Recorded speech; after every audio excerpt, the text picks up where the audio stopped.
What is possession with intent to distribute in Oklahoma?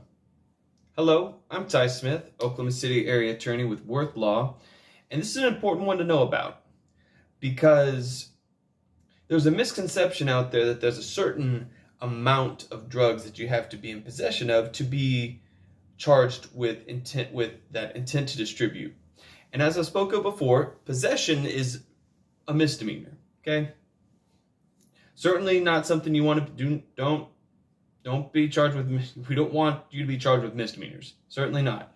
But it's not like possession with intent, which is a felony. You can't be in possession of a drug on Oklahoma's drug schedule with the intent to distribute it.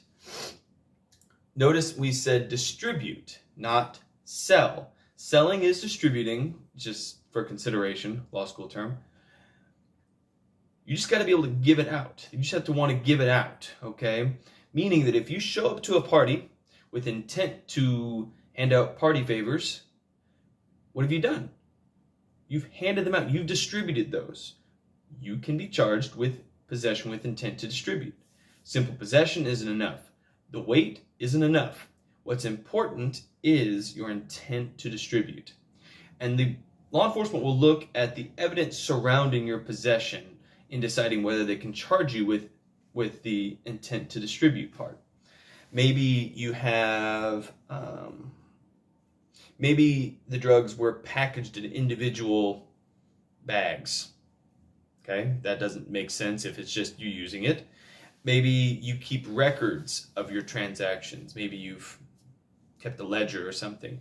Maybe you have scales on you to measure out certain amounts. All of these things can be used against you in aiding and augmenting that charge from simple possession to possession with intent to distribute.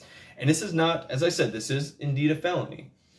Possession with intent to distribute a Schedule 1 or 2 drug, this carries the hardest offense.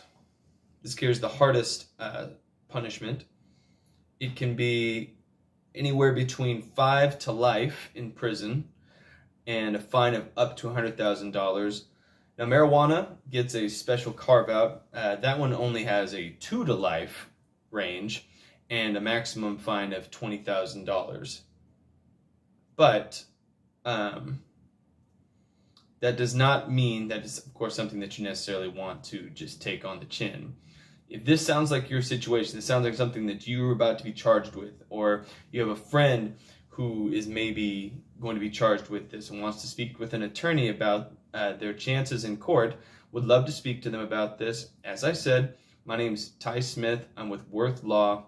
You can find me at theoklahomacity.com or theoklahomacityaattorney.com, or you can call me at 405-888-5400, and I would gladly speak to you about this. Thank you for your time, and I look forward to hearing from you.